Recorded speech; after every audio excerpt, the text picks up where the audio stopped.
Bonjour, je vais profiter de l'actualité pour relancer un petit peu ces vidéos qui parlent d'écologie. Cette vidéo, je l'ai fait dans le cadre d'un groupe d'expertise transition écologique 92. Alors, on va parler de la loi du plomb. Qu'est-ce que c'est la loi du plomb? Alors, la loi du plomb, c'est de son vrai nom la loi visant à lever les contraintes à l'exercice du métier d'agriculteur, portée par les sénateurs Laurent Duplon et Franck Ménonville, tous les deux étant respectivement LR et UDI. Alors donc, on a eu beaucoup d'informations sur cette loi du plomb et je dois dire que j'ai eu du mal à me faire ma propre idée en suivant les médias. Et donc, j'ai décidé d'aller voir plus précisément dans la loi ce que c'était que cette loi du plomb.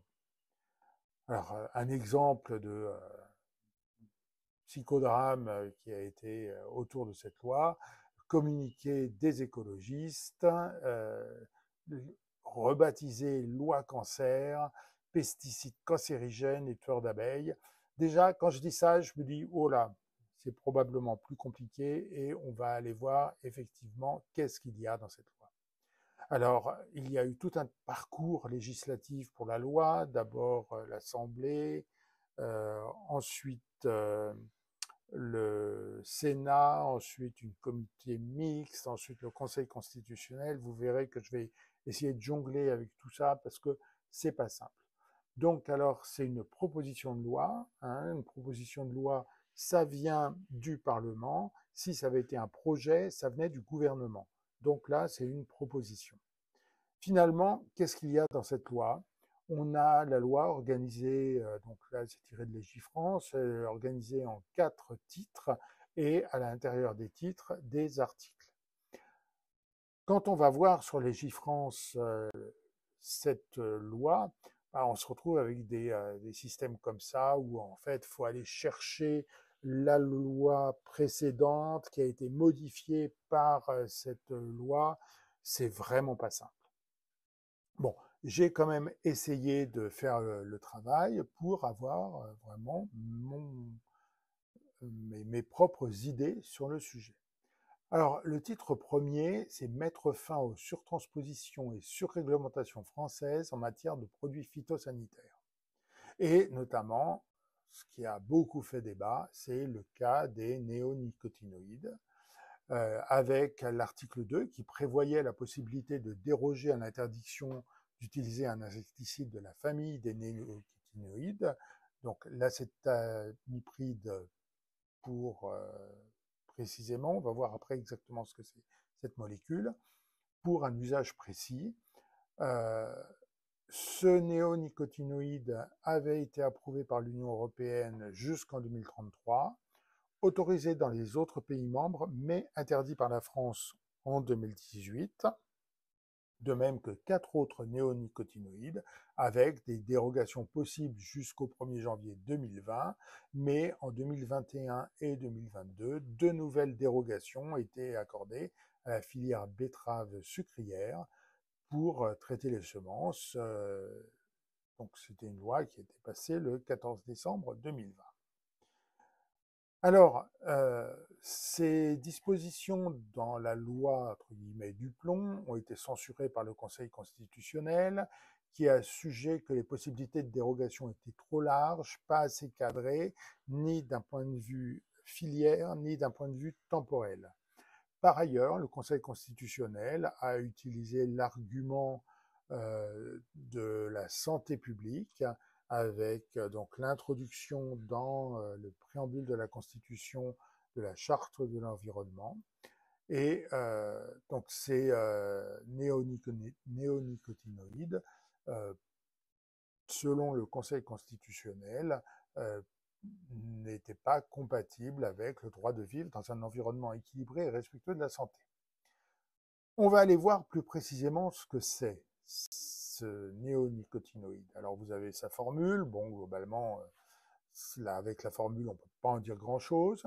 Ces néonicotinoïdes, c'est une classe d'insecticides qui agissent sur le récepteur nicotinique de l'acétylcholine qui est présent dans le système nerveux central des organismes qui ont un système nerveux central. Donc ça touche en gros les bilatéraliens avec les insectes d'un côté, mais aussi on va dire, on va simplifier, les vertébrés de l'autre.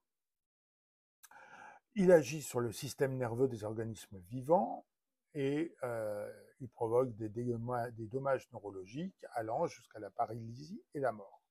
Ces récepteurs sont présents chez tous les organismes. On a des récepteurs, mais tous les organismes ne répondent pas de la même façon aux différentes molécules qui peuvent être utilisées.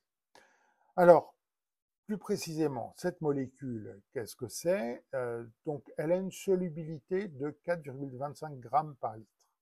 Dans l'eau à 25 degrés, ça veut dire qu'elle se dissout dans l'eau, pas très bien, mais elle se dissout dans l'eau. Pour vous donner un exemple, le chlorure de sodium, le sel de cuisine, lui, est à 358 grammes par litre. Donc, lui, il se dissout très très bien.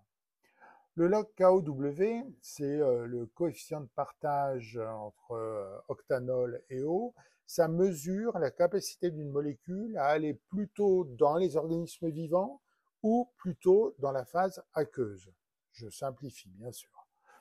Ici, on est à 0,8, ça veut dire qu'on en aura 2 fois plus dans la phase lipidique que dans la phase aqueuse.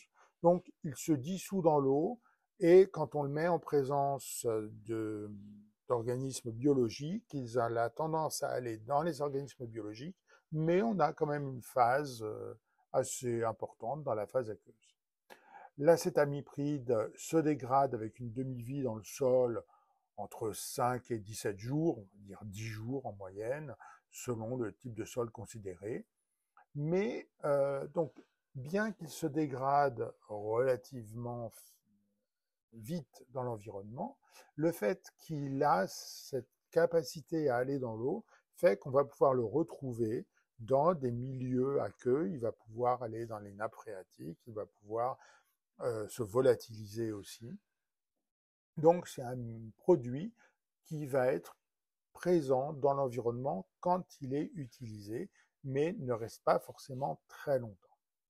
Alors d'un point de vue santé, qu'est-ce qu'on a comme information? On en a avec par exemple 3 cas de personnes qui ont essayé de se suicider en buvant des solutions très concentrées d'acétamipride, 150 grammes par exemple, 6 jours d'hospitalisation mais pas de décès. Donc, la personne a eu quand même besoin d'une aide avec pas mal de produits qui lui ont permis d'avoir son rythme cardiaque stabilisé, ses constantes stabilisées, mais la toxicité aiguë est relativement faible chez l'homme. Toxicité aiguë, ça va être une toxicité où on prend le produit et tout de suite on a un effet. Un autre exemple d'effet aigu, c'est donc des embryons de poissons zèbres, un petit poisson utilisé classiquement au laboratoire, et on montre une mortalité et des effets tératogènes, colonne vertébrale courbée, altération des mouvements spontanés, ce qui est un peu logique vu la cible de ce produit, à 263 mg par litre. Mais cette valeur, comment on peut la comparer avec ce qu'il y a naturellement?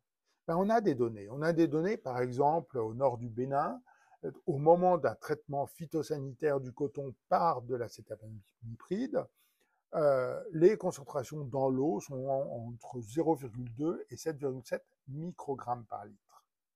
C'est la signature d'un usage massif et régulier d'acétamipride. 7,7 microgrammes par litre, ça fait 0,0077 mg par litre. Quand vous comparez 263 avec 0,007, ça vous fait 34 000 fois plus dans l'expérience que ce qu'on va trouver naturellement. Donc, on a un effet, mais à des concentrations importantes par rapport à ce qu'on a dans un milieu où ce produit est utilisé. Encore un effet subchronique, cette fois chez des mammifères. 90 jours d'exposition à des doses de 12,5 à 35 mg par kilogramme de poids de masse pardon, du rat, et on observe un effet sur la méthylation de l'ADN. Méthylation, c'est un effet qu'on va dire épigénétique, qui va modifier la capacité de certains gènes à être transmis. De même, on regarde ces doses et on les compare avec ce qu'on avait au Bénin, par exemple. C'est comme si on avait fait boire à chaque rat, chaque jour, 1785 litres d'eau contaminée. Là encore, on se dit, ben voilà, en termes de quantité du produit qu'on a mis dans le rat pour voir un effet, c'est énorme. Alors, bien sûr, ça dépend aussi de la bioaccumulation, données que je n'ai pas, mais de toute façon, avec un temps de demi-vie de l'ordre de 10 jours, il y a de toute façon un problème dans l'étude, surtout quand dans le résumé, on lit que 12,5, 25 et 35 mg par kilo, c'est des doses faibles. Ben non, c'est pas des doses faibles, c'est des doses énormes par rapport à ce que l'animal aurait pu avoir dans le milieu naturel, d'un milieu où on utilise de l'acétamipride. Alors, ce petit rappel, c'est pour vous dire que c'est pas parce que c'est publié dans un journal scientifique qu'il faut le croire. Il faut toujours garder son esprit critique et lire les articles scientifiques avec un esprit critique. Alors, conclusion sur l'effet sur la santé, c'est bien un produit qui présente un danger. On a des malformations, on a sur le poisson zèbre, on a une altération de sa mobilité. Sur le rat, on a bien un effet sur la méthylation de l'ADN, mais à des doses qui sont telles que dans la nature, on n'a pas ces doses-là. Donc, on a bien un danger du produit, mais le risque est quasi nul, car ces doses ne se retrouvent jamais en conditions réelles. Ça nous rappelle bien sûr Paracels au XVe siècle, qui a fait cette phrase qui est restée célèbre et qui est toujours la base des études en écotoxicologie. Toutes les doses sont poison et rien n'est sans poison. Seule la dose fait qu'une chose n'est pas poison. On peut discuter de certains cas particuliers, mais globalement, ça reste quelque chose de central. Et c'est l'éternelle discussion entre les avis du CIRC qui prend en compte le danger et les agences sanitaires qui prennent en compte le risque, avec un exemple typique, le glyphosate, qui présente un danger quand on a des fortes doses, mais aux doses qu'on a dans l'environnement, on n'a jamais pu montrer de danger, on n'a jamais pu montrer de risque. Ça, c'est pour la santé. Donc, l'acétamipride, pour la santé, on va pas dire qu'il y a un risque important. Maintenant, sur la biodiversité, on oublie. Tout de suite, on met en avant la santé. Tout de suite, on va dire, ah, les pauvres petits-enfants. Ben non, ben là, en fait, c'est pas le bon niveau auquel il faut s'intéresser. On est plus sur l'effet sur la biodiversité. Si on met un biocide dans l'environnement, un biocide, c'est un produit qui est fait pour tuer des organismes, il est bien illusoire d'espérer qu'il n'y ait pas d'effet sur la biodiversité. Bien sûr, l'effet sur la biodiversité et la baisse sur la biodiversité, c'est multifactoriel avec la modification des milieux, la simplification des territoires, mais bien entendu, l'impact des biocides existe. Quand on met un insecticide et qu'on s'étonne qu'on n'a plus d'insectes, c'est qu'on n'a pas compris ce qu'était un insecticide. L'utilisation de l'acétamipride telle qu'elle était prévue aurait eu sans doute un impact extrêmement limité, parce que c'est 1,7% de la surface des cultures qui aurait été impactée, avec un produit qui a un temps de demi-vie pas très long, mais c'est plus un marqueur de la non-volonté de changement par une certaine agriculture qui pose problème. On continue à essayer de faire de l'agriculture en tuant toute la vie autour de l'agriculture qu'on est en train de faire. Il y a eu un petit psychodrame autour de l'ANSES dans cette proposition de loi. La proposition de loi prévoyait que le contrôle des pesticides qui normalement incombe à l'ANSES soit confié à un nouveau conseil d'orientation pour la protection des cultures dont les membres seraient nommés par décret avec donc un risque que on n'ait pas les personnes compétentes, par exemple, sur la santé. Le texte voté au Parlement rend son indépendance à l'ANSES, tout en précisant que les décisions doivent tenir compte des circonstances agronomiques, phytosanitaires et environnementales, y compris climatiques, qui prévalent sur les territoires nationaux. Il se trouve que je suis expert pour les phytosanitaires à l'ANSES, et en fait, ça ne change pas grand-chose, car bien évidemment, l'ANSES le faisait. Mais donc, on voit bien avec cette idée de créer un nouveau comité Théodule pour retirer des compétences à l'ANSES, que l'idée c'était d'amoindrir les compétences de l'ANSES qui fait bien son travail. Alors, de ça, ça a donné encore des polémiques. Par exemple, ici, un communiqué des écologistes qui disent que les méchants agro-industriels seraient auraient toute l'attitude à faire ce qu'ils veulent. Bon, faut peut-être aussi ne pas dramatiser et surdramatiser tout. Bon, l'ANSES garde ses responsabilités, garde ses compétences. On a bien la création d'un conseil stratégique global qui, sur la base de ce qu'on en lit, globalement, va servir à rien. Et il n'est même pas sûr qu'il va être mis en place parce que c'est facultatif. Le titre 2, c'est simplifier l'activité des éleveurs.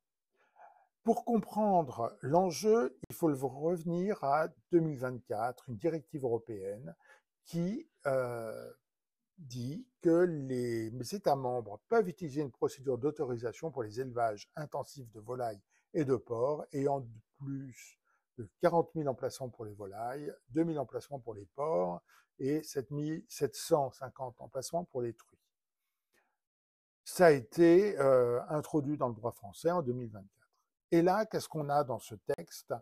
Ben, toutes les limites qui étaient dans la directive européenne sont repoussées.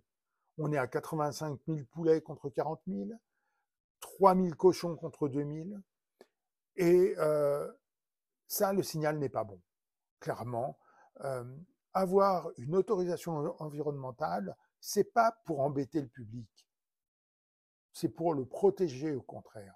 Parce que tous ces élevages vont avoir des rejets dans l'environnement très importants. Et donc, avoir une autorisation, ça permet d'avoir un contrôle de ce qui se passe. Et ça nous amène à un problème qui est le principe de non-régression.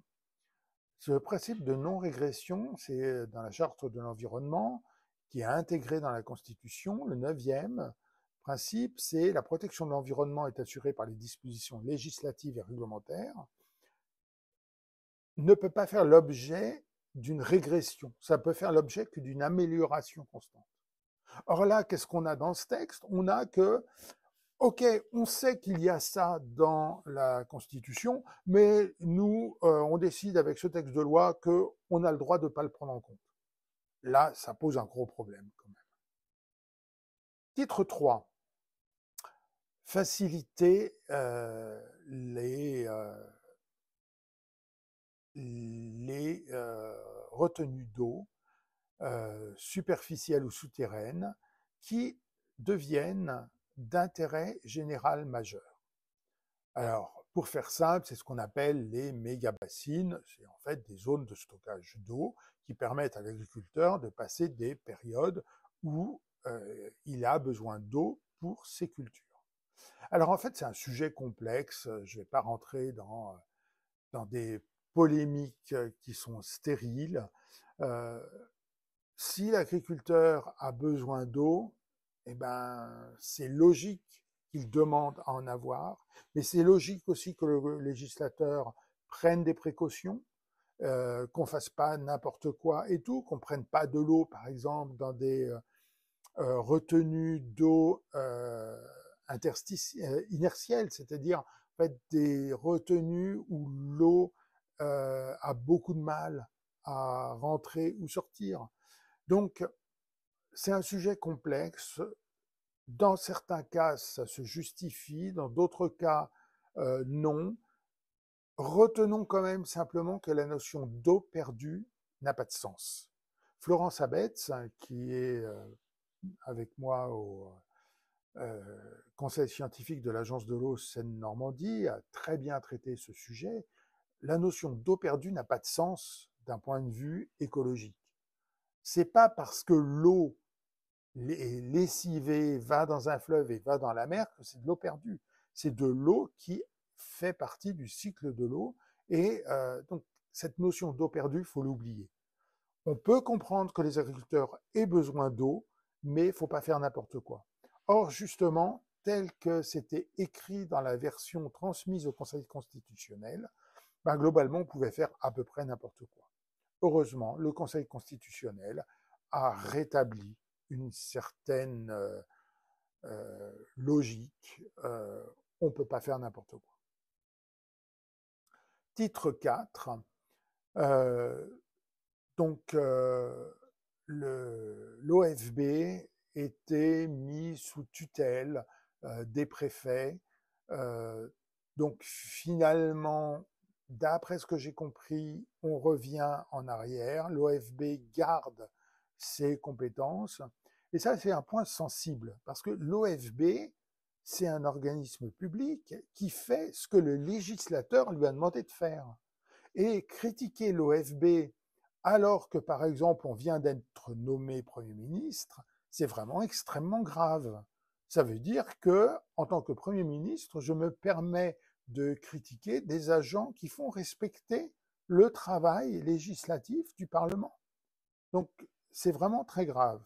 Donc là, finalement, on demande aux agents de l'OFB de porter une caméra, ce qui en soi peut les protéger aussi, parce qu'il y aura un enregistrement, ces agents de l'OFB peuvent être agressés dans un certain nombre de cas, mais je crois que le message, c'est vraiment que l'OFB doit être respecté. Ils font un travail indispensable, ils font respecter la loi.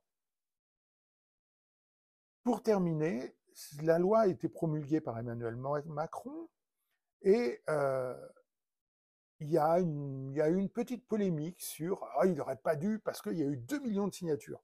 Mais non, c'est une incompréhension complète de ce qu'est la promulgation de la loi. En tant que chef d'État, il se doit de promulguer une loi qui a été votée par le Parlement. Promulgare en latin, c'est porter à connaissance. Donc quand le président promulgue la loi, c'est pas qu'il dit je suis d'accord, c'est simplement qu'il porte à la connaissance de l'État français et des habitants que cette loi a été votée. Voilà, c'est mon avis sur le sujet. Cette loi, clairement, a des relents anti-environnement. Je pense que pour un certain nombre de situations, elle n'était vraiment pas nécessaire. C'est assez grave de devoir défendre cette loi. Voilà, bonne journée.